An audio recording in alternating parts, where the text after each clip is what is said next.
Hey guys, how's it going? It's 8-Bit Eric. Welcome back to the channel. We're going to talk about The Witcher 3's next-gen update.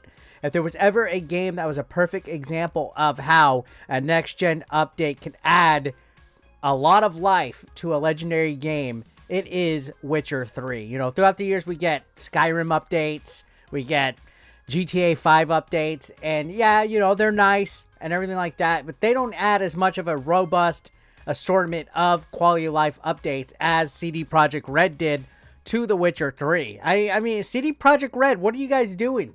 You guys are redeeming yourselves after the Cyberpunk fiasco. They added so much to this new update that I don't even know where to begin on this.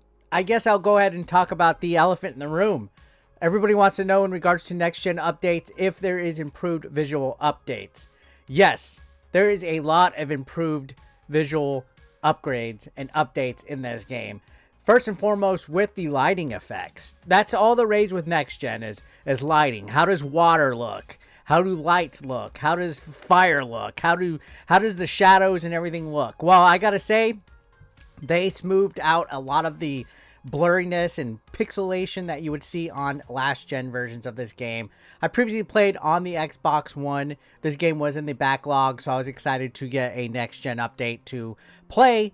You could definitely tell, especially in cutscenes or in cities where you go into like these huge bustling towns, the detail that has been brought with little things like walking over puddles and seeing reflections of the buildings, or seeing that characters' shadows actually look like shadows this time around. It's the little details with next gen that give it just that little bit of oomph, especially on consoles, because consoles generally aren't as powerful as PCs. So when you get stuff that actually makes the atmosphere look better, it's very noticeable.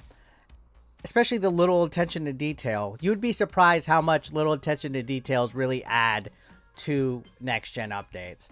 The game also sounds really good. I was playing with headphones and it feels immersive. Like, you literally, when you play inside the caves, you can hear an echo. You can hear the drops of water hitting the ground. You can hear people talking behind you. You can hear your footsteps. I don't know what it was, but this next gen update just really felt cinematic to me. The cutscenes look good. You could tell that they did a little bit of changes to Geralt's face. The hairs, you know, on their heads don't look as wonky. They really improved like how the hair flows and moves during these cutscenes and in the games. There's not as much clipping as you would have seen in last gen. So they did take a lot of TLC to make sure that the finer details in this game were taken well care of. So there is noticeable improvements in that. In addition to that, we got two graphic modes. We got performance mode and ray tracing mode. I didn't play at the ray tracing mode. I tried to look at it, but it's 30 frames per second.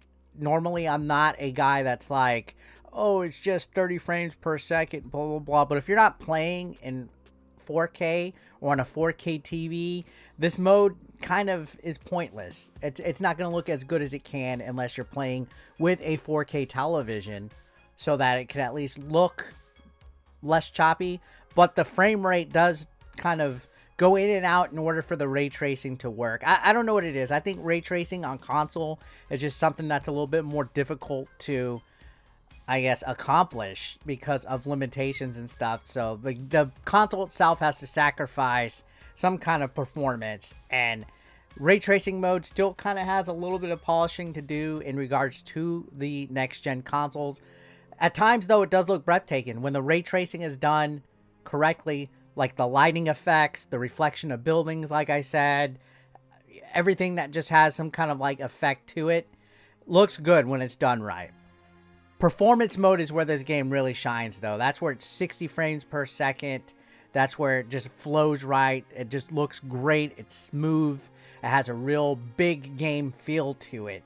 It makes a game that is as old as Witcher 3 is essentially feel like it has a newer lease in life, and that is what is awesome.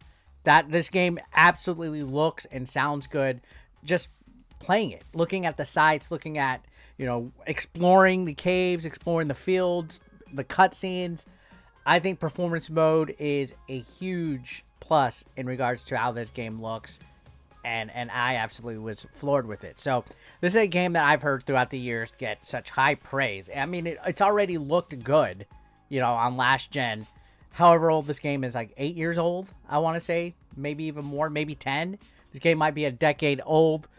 And I feel out of all the games that have gotten next gen patches, like Skyrim and, you know, GTA and all those, this one has the biggest and most noticeable update. Like, this one actually now legitimately feels like a next gen game.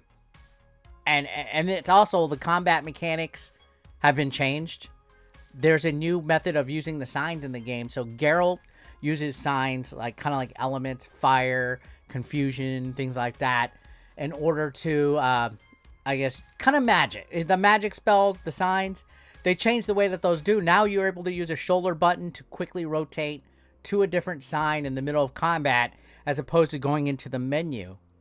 So it's a small but huge quality of life update with the combat. There's also a modern camera angle where you're kind of like over the shoulder to give it, I guess, a more next-gen feel. You can go back to the classic camera. That's one thing I noticed a lot of people were talking about in my live stream, was the new field of vision that you have in the game. Like, they felt, oh man, that's a pretty big, tremendous change there.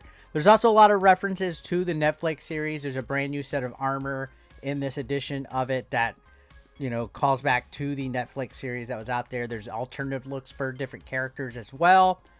There's also a new side quest that's based on the Netflix series, so there's some love with that. There's so much to do in this game. I literally have been playing this like 8 hours a day.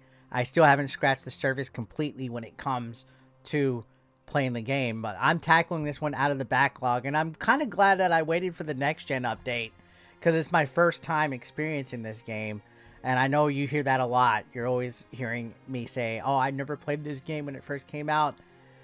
I came in at the right time to get a PlayStation console or an Xbox console. I got it in 2017, 2016. Getting to play all these games. They're getting supported by their publishers and their development companies for next-gen updates. I'm getting the best version of Witcher 3 to experience right now. And that's what I feel. I feel if there was ever a edition of Witcher 3, you know, there's complete edition and all that, I feel this one is the definitive edition, just because there's so much customization. You could go in literally and change the settings for everything that you could think of in this game. There's UI changes, there's the field of vision changes, there's the graphical changes that you could change between the modes. And most importantly, on top of that, CD Projekt Red also used a lot of different things from the modding community as far as like texture updates and things like that. So they really went full out on this. This is a great next-gen update. I feel it is stupendous. You got to play it for yourself to really tell the difference and see it. I don't think my clips are doing enough justice, but fucking well done. I'm very impressed with it. Anyways, guys, let me know your thoughts. I'll see you on the next one.